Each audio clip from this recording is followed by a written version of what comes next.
All right, man. What's up, man? This Umbrella Court 345. Let's talk about my experience with Tennessee Truck Driving School. This the intro, so I'm gonna say might be a couple parts of this, man. But I'm gonna go into detail. I'm gonna give you the real, man. I'm gonna give you the real. Ain't no sugarcoating or nothing.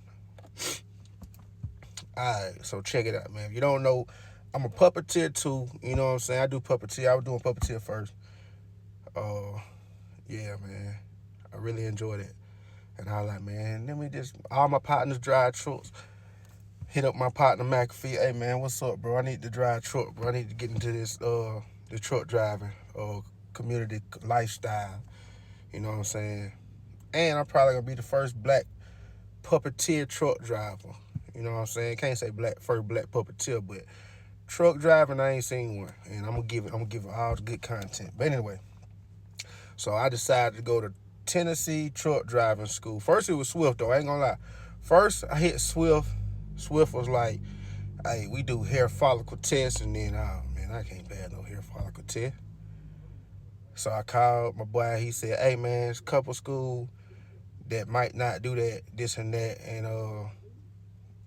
they referred me to a company called Stevens Transport. We're gonna talk about that later though. So anyway, so I chose to go Stevens Transport. They end up sending me to Tennessee Truck Driving School in like Knoxville, Tennessee. So let me tell y'all what, if you choose to do this, it's, don't get me wrong, man. If to me it's, from what I've seen in my experience, from what I've seen in my experience and I heard. From my experience, this probably be one of the top schools, man, cause you really learn something, and they ain't gonna bullshit you. They gonna make sure you learn this shit in and out. You gonna have nightmares about it. But anyway, we're gonna get to that later on. Alright. Tennessee Truck Driving School, man. Let's talk about, like I said, prepare for uh the weather. If you drive your car, if you can, drive to Tennessee. At least drive to that part. Drive to Tennessee Truck Driving School. If you can't, you probably gonna have to find a ride. I don't know how that works. They probably get you there, but if I don't know, I had drove my car, and yeah, my car wasn't ready for that weather out there, man. So my check engine light never came on until I went out there, and I had to, my lifters got dirty, so I don't know, man. But anyway, they say it's a common thing with Hemis. You get the Hemi tick and all that. Your lifters are this, that, whatever. Okay, boom. So I drove out there. I was not prepared for the weather in Tennessee. I thought it was gonna be hot. No, it snowed, it rained, it snowed, it was cold, it was hot. And I'm from Atlanta, so we ain't used to no snow, bro. If it's snow on the ground, we do not come out the house. We not hitting the road. We not driving no. So I had to learn to drive on the snow out there. Anyway, be prepared for the weather and all that. Like the weather is like number one, man, because you're gonna be out there and it might snow you still out there. Y'all might have a little campfire, but it's gonna be snow out there. You gotta be out there still learning the pre-trip, the in cab, all that. The maneuvers. You still gonna be out there. They ain't gonna say, oh, we canceling today. You can cut that out. They not canceling today for no snow and none of that. You buy you an umbrella. I had to buy my first umbrella I ever owned my whole life. I bought me me and my partner bought an umbrella for Five Below. Uh, Make sure you pack your lunch or something. You don't want to drive to go get food every day. Fast food ain't gonna be good. Make sure you pack your lunch. That right there alone gonna get you somewhere. Let's talk about the housing. I got asked a question about the housing. Is the housing decent? Well, I stayed in the house. They have a house, apartment behind the house that I stayed in. They had a trailer, and I'm gonna say this: full of shit, full of shit. The house AC heater don't work. When we got there, it was cold. It was like we was in an ice box. And at this time, it was at this night, it was cold as hell. Borderline snow. Man, we got in there cold as shit. I looked at the AC thing. I was like, man, fuck this shit. They had it locked where you can't even, adjust the settings on it. Man, I took that shit, got it apart, found out the heat didn't work. They had little heaters, like a heater in the kitchen, a heater in your room, and a cheap ass heater that don't really work in the living room. Now, I only complain because if you gotta stay in their housing, you're paying $750 for 3 weeks. And to me, that housing was full of shit, man. Cause let me say this. Everybody, from one point, everybody caught the flu. Everybody was catching the flu. Everybody was sick. If you come in there and take a shower, man, that bathroom gonna be ice cold. And it's the house. I can't speak about the apartment or nothing else, but the house. The house was so cold, man. I told them the heater didn't work. They said, all right, we're gonna go out there and fix it. They didn't fix it. So the whole 4 weeks I was out there, I got sick, so they pushed my test date back. But we'll get to that later on too. So that whole time, bro, it was cold in that house, and the only heated area that was good was the kitchen and your room. You know what I'm saying? So the housing was trash to me. Nothing really worked. The hot and cold water, you had to turn the hot water, you had to turn it to cold to make it hot.